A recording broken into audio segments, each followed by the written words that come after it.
आज के दौर में सबसे पहले दोस्ती होती है और दोस्ती के बाद प्यार हो जाता है और प्यार होने के बाद जो सबसे पहली चॉइस होती है वो होता है लिव इन रिलेशनशिप, यानी कि शादी से पहले साथ में रहना बिना शादी के। और ये चॉइस ऐसी होती है कि कई बार इसके जो परिणाम आते हैं वो बड़े सकारात्मक होते हैं। लिव इन रिलेशनशिप के बाद शादी हो जाती है और खुशनुमा माहौल के साथ पूरा अपना जीवन यापन करते हैं, लेकिन कई दफ़ा ऐसा होता है कि ये लिव इन रिलेशनशिप बहुत बड़े संकट का कारण बन जाती है और ब्रेकअप की सबसे बड़ी वजह भी बन जाती है। आज की कहानी इसी से प्रेरित है, सच्ची घटना है जो कि दिल्ली से बिलोंग करती है। नमस्कार, मेरा नाम है JRD और आप देख रहे हैं राइट टू नो। थोड़ा सा वक्त निकालकर इस कहानी को आप सुनिएगा, आपको बहुत कुछ चीज़ें सीखने को मिलेंगी।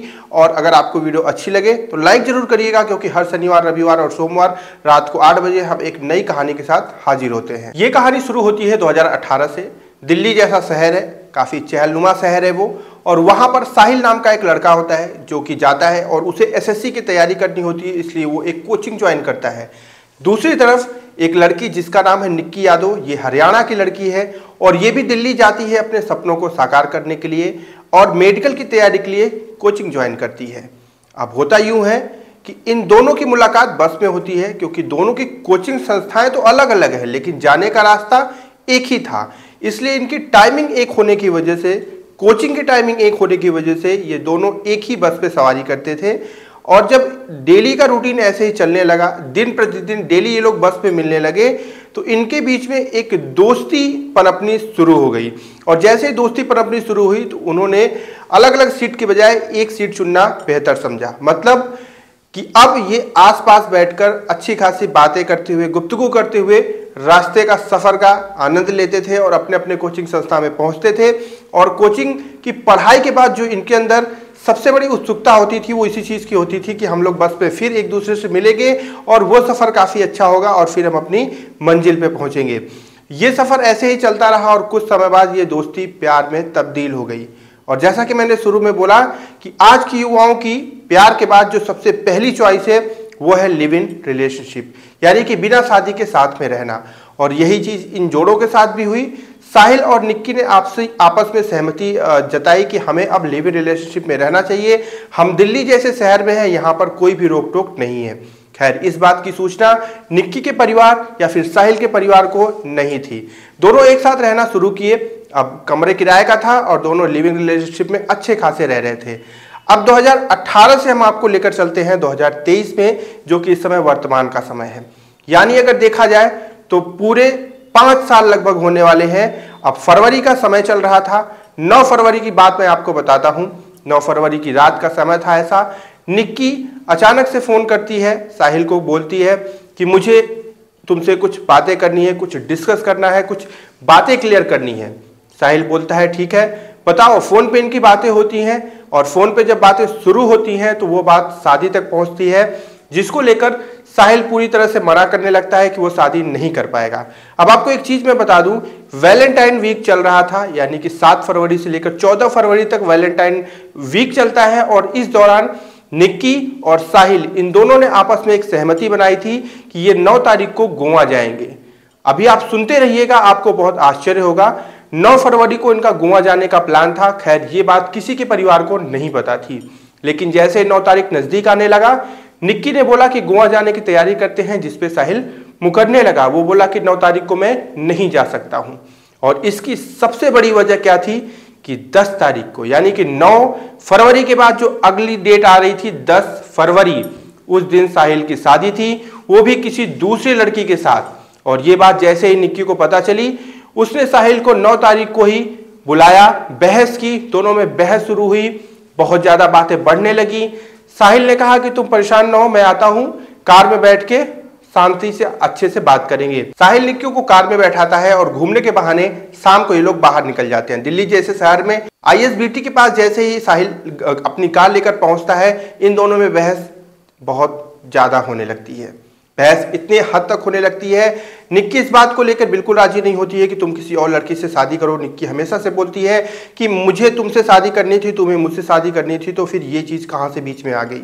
बात इतनी ज़्यादा बढ़ गई कि साहिल ने अपना नियंत्रण खुद पर से खो दिया और कार पे जो केबल रखी होती है जिससे मोबाइल चार्ज किया जाता है, उसको उठाया और निक्की के गर्दन में लगाकर उसको बहुत बुरी तरह से दबा दिया और उस केबल की वजह से उस निक्की की मौत हो गई।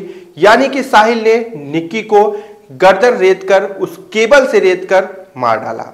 जब ये चीज वहां पर हुई, इसके बाद साहिल ने क्या किया, अब आगे आप सुनते जाइएगा, क्योंकि यहां पर सिर्फ निक्की की जिंदगी खराब नहीं हुई है, यहां पे और भी चीजें हैं कहानी में। इसके बाद साहिल उस लाश को, यानी निक्की की लाश को लेकर पूरे दिल्ली भर में घूमता रहा। उसका दिमाग काम किया कि नहीं किया उस वक्त वही जाने, लेकिन इसके बाद वो वहां से दूर, यानी कि लगभग वहां से 35-36 किलोमीटर दूर आता है अपने गांव के नजदीक, जो उसका ढाबा एक होता है साहिल का, वहां पर वो निक्की की लाश को लेकर आता है और उसे फ्रीज में बंद कर देता है। ये सारा वाक्यांश 9 फरवरी की रात को होता है। इसके बाद आती है 10 फरवरी, वो दिन जिस दिन साहिल की शादी थी। साहिल अपने घर पहुंचता है, पास में ही उसका घर होता है, घर पहुंचता है और 10 तारीख को बिना किसी को कुछ बताए वो शादी कर लेता है। यानी एक नई लड़की से वो शादी कर लेता है और उस लड़की को भी ये चीज नहीं पता होती है कि उसका होने वाला पति एक हत्यारा है, एक लड़की का हत्यारा है, अपनी प्रेमिका का हत्यारा है। ये उसे नहीं पता था। शादी हो जाती है, शादी के 2-3 दिन बीत जाते हैं, लेकिन फिर भी किसी को कोई खबर नहीं होती है। इधर निक्की के परिवार वाले काफी परेशान हो जाते हैं, क्योंकि निक्की से उनका कोई भी संपर्क नहीं हो पाता है।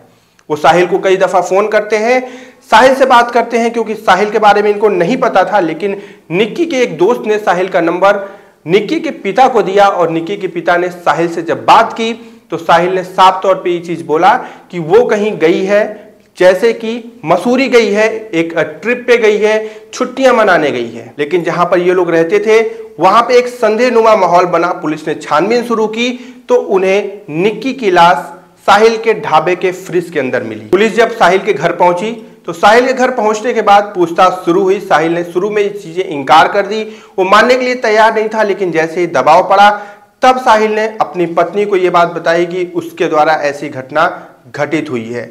और जैसे ही ऐसे हुआ तो उसकी जो नई दुल्हन थी उसके घर वाले आए और उसको लेकर चले गए।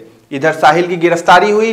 साहिल ने सारी चीजें कबूल की, सारी चीज बताई कि कैसे कैसे उसने क्या क्या चीजें की, किस तरीके से की, और उसके द्वारा बताए हुए सारी चीजों ने हर किसी को झकझोर के रख दिया। क्योंकि साहिल ने यहाँ पे सिर्फ एक जिंदगी खराब नहीं की थी, एक की तो उसने जान ली थी, लेकिन दूसरे की उसने जिंदगी खराब कर दी थी। क्योंकि अगर वो शुरुआत में वो इस चीज को जानता था, उसे पता था कि वो छुप नहीं सकता है, उसका इरादा यह था कि शादी के बाद वो जाएगा और निक्की की लाश को कहीं ठिकाने लगाएगा। लेकिन झूठ झूठ होता है। 2 दिन, 4 दिन, 10 दिन, साल, 2 साल, 3 साल छुप सकता है, लेकिन वो हमेशा के लिए छुप नहीं सकता है। एक न एक दिन उसे बाहर आना ही पड़ेगा। साहिल को यह बात पता थी, उसे शादी से इनकार कर देना चाहिए था। एटलीस्ट कम से कम एक लड़की की जिंदगी वो बचा सकता था, क्योंकि जिस लड़की से उसकी शादी हुई है उस लड़की की जिंदगी एक तरीके से तबाह मानी जाएगी, क्योंकि उसे शुरू में एक हत्यारा पति मिला। समाज के लोग उसके ऊपर अंकुश लगाएंगे कि ये अभागिन है, इसके जाते ही इसके पति के साथ ऐसा हो गया। समाज उस चीज को ध्यान में नहीं रखेगा कि नहीं उसके पति ने क्या क्या अब चीजें की अपने जीवन में। पिछले 4-5 साल से वो एक लड़की के साथ रिलेशनशिप में था, जिसकी वजह से जो उनकी बेटी है, जो उनकी घर की लड़की है, जिसकी शादी हुई, उसकी उसमें कोई गलती नहीं है। लेकिन समाज की ये रीति है उंगली उठाना और उंगली उठाते ही रहना। तो यहाँ पे इस कहानी से हमें ये सीख मिलती है और ये चीज समझ में आती है, हमारे बच्चे हों, हमारे रिश्तेदार हों या फिर कोई भी हो, अगर वो बाहर रहते हैं तो खास उनका ध्यान रखना बेहद जरूरी है। दिल्ली जैसे शहर में अगर बच्चे रह के पढ़ाई करते हैं, दिल्ली जैसे शहर में अगर वो तैयारियां करते हैं, तो इस चीज का विशेष ध्यान देना जरूरी है कि उनका सफलता की मुकाम दिल्ली से ही शुरू होगी, लेकिन वो बर्बाद भी दिल्ली में ही हो सकते हैं। इसलिए कहीं भी हो, दिल्ली में हो, कोटा में हो, इलाहाबाद में हो, प्रयागराज, कहीं पे भी हो, लेकिन उनका ध्यान रखना बेहद जरूरी है। क्योंकि अगर ऐसा नहीं हुआ तो ऐसी घटनाएं आगे घटित होती रहेंगी। श्रद्धा मर्डर केस आपने देखा ही था और आए दिन इस तरह की घटनाएं देखने को मिलती हैं और इंसान का कलेजा इतना मजबूत होता जा रहा है दिन प्रतिदिन।